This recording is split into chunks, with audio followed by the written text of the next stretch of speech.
Arkadaş söylesin. Kolay gelsin. Hayırlı işler olsun. Sağ olun, hoş geldiniz. Çalışmalarınızdan dolayı size çok teşekkür ederim. Allah razı olsun. Pazar giriş ve çıkışlarımızda vatandaşlarımızın güvenli alışveriş yapabilmesi için hassas terazilerimizi yerleştirdik. Buna bağlı olarak vatandaşlarımız şüphe duyduğu takdirde burada hassas terazilerimizi kullanarak kendilerini güvence altına alabilecekler. Aksi durumlarda ekiplerimiz tarafından, pazar ekibimiz tarafından gerekli ceza işlemler uygulanacak. Allah buyur. 55 oldu.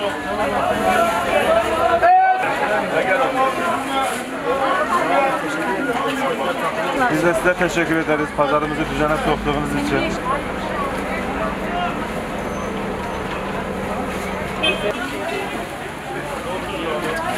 Bir